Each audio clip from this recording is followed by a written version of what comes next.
Jallod qaynota, xola yuborgan jan, olovda yoqilgan chaqaloq. Bu chaqaloqqa emas, baqaloqqa o'xshayapti. Assalomu alaykum, sizlarni yangi ochilgan YouTube kanalimda ko'rib turganimdan xursandman. Kelinglar Alhazar telenovelasi haqida gaplashamiz.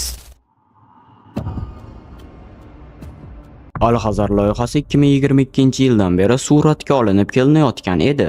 Ijodkorlarning ta'kidlashicha, bu yo'nalish hali O'zbekistonda bo'lmagan. Shaxsan men Alhazarni qo'rqinchli kino deb o'ylamayman. Agar siz bu kinoni ko'rib qo'rqadigan bo'lsangiz, nimaga qo'rqishingizni hozir tushuntiraman. Qo'rqish uchun yoki kadr qo'rqinchli bo'lish kerak, yoki ovoz. Ovoz deganda ya'ni musiqa,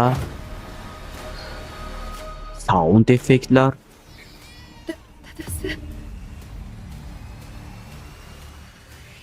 Yig'layotgan bizani bolamiz emas. Nima? Umuman olganda atmosfera. Hozir namoyish qilinayotgan kadrlar Alhazarning birinchi qismidan olingan. Boshlanishiga hammasi juda ham yaxshi boshlangandi. Ammo sekin-sekinlik bilan keyingi qismlarida esa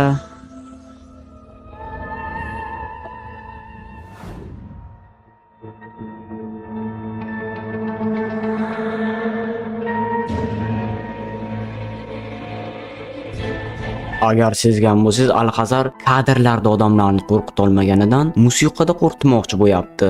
Keling, montaj orqali fondagi musiqani olib tashlaymiz va boshqa musiqa qo'yamiz. O'shanda ko'ramiz, kadr qo'rqinchlimi yo kulgilimi.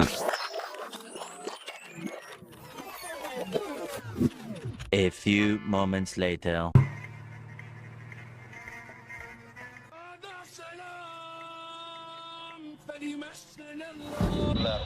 O'ynashda davom etyapti.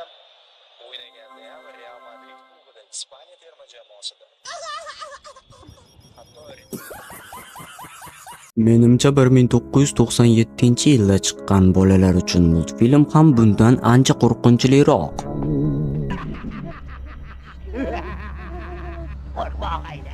Instagram orqali kichik so'rovnoma o'tkazganimda natijalar shuni ko'rsatyaptiki, 5 ga 95% ovoz bilan Yanchar Quyon multfilmi odamlar tomonidan qo'rqinchliroq deb topildi. Nima? Ijara uydagi oyparast?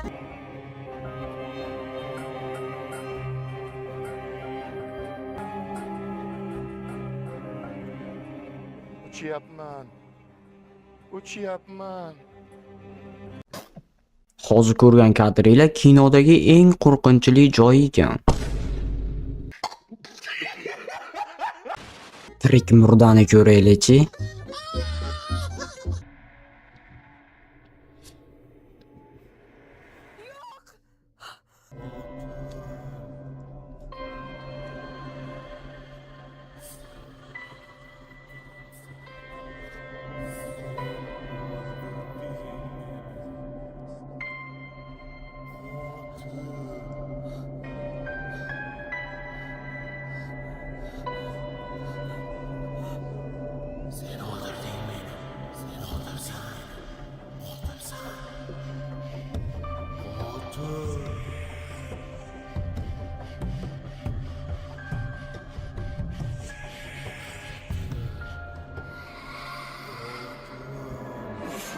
Nimaga kadr sus?